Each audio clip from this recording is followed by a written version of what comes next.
پاکستان کا قرض پروگرام بحال، IMF کے ساتھ سٹاف لیول معاہدہ طے پا گیا۔ پاکستان کو 7ویں اور 8ویں قسط کے 1 ارب 17 کروڑ ڈالر ملیں گے۔ پاکستان کے قرض میں توسیع کی درخواست بھی منظور کر لی گئی۔ آئندہ جون تک رقم 7 ارب ڈالر کر دی جائے گی۔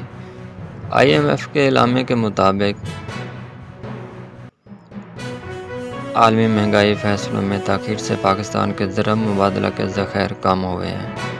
پاکستان کو حالیہ بجٹ پر سختی سے عمل کرنا ہوگا۔ سرکاری اداروں کی کارکردگی بہتر بنانا ہوگی۔ عالمی حالات کے تناظر میں اضافی اقدامات کے لیے بھی تیار رہنا ہوگا۔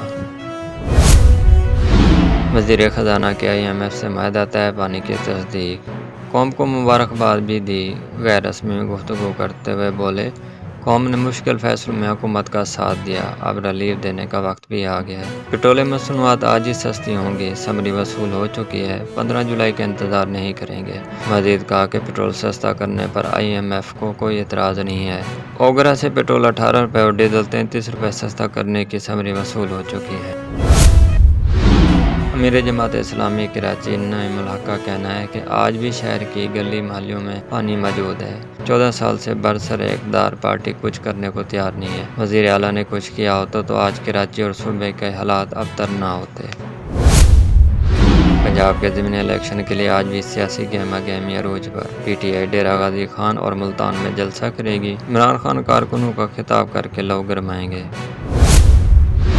مسلم لیگ نون کا سیاسی پڑاؤ آج کلر سیدہ اور خوشاب میں ہوگا۔ مریم نواز 4 بجے کلر سیدہ اور شام 7 بجے خوشاب میں خطاب کریں گے۔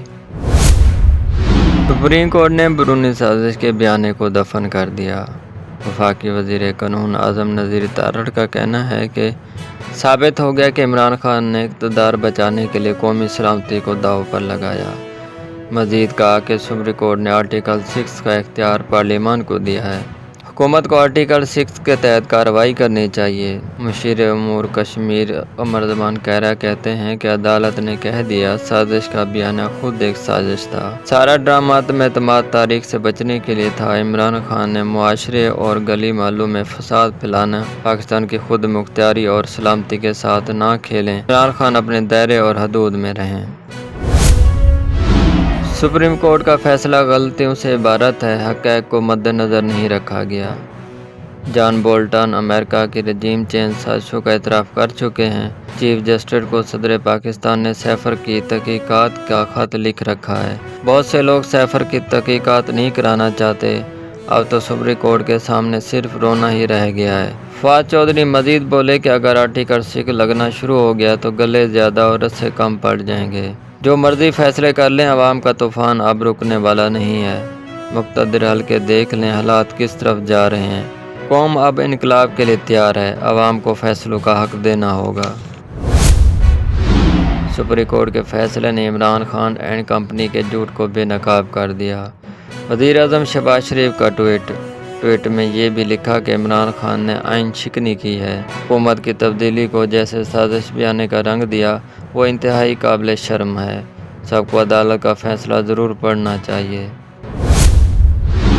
نون لیگ کے بعد نائب صدر مسلم لیگ مریم نواز کا عمران خان اور اس کے ساتھیوں کے خلاف آرٹیکل 6 کا مطالبہ۔ کہتی ہیں آئین شکنوں کے خلاف کارروائی کافی نہیں ہونی چاہیے، آئین سے انحراف اور غداری کی قرار واقعی سزا ہونی چاہیے، پھر کسی میں آئین توڑنے کی ہمت نہ رہے۔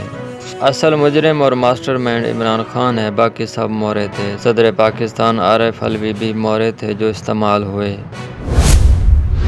پیپل پارٹی کا سپریم کورٹ کے تفصیلی فیصلے کے بعد صدر مملکت سے استعفے کا مطالبہ۔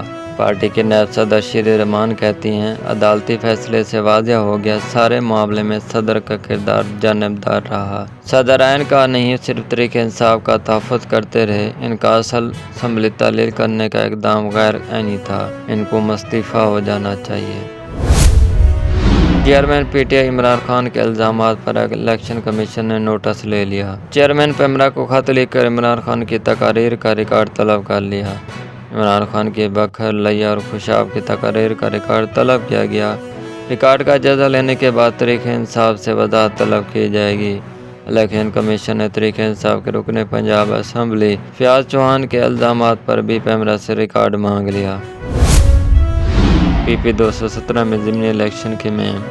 پی ٹی آئی امیدوار زین قریشی کی ووٹوں کے بدلے موٹر سائیکل دینے کی پیشکش۔ ڈسٹرکٹ مانیٹرنگ آفیسر کا نوٹس لینے کے بعد انکوائری کے لیے کمیٹی تشکیل دے دی۔ چودھری پرویز دلائی کا پی کا آرڈیننس 2016 فوری طور پر منسوخ کرنے کا مطالبہ۔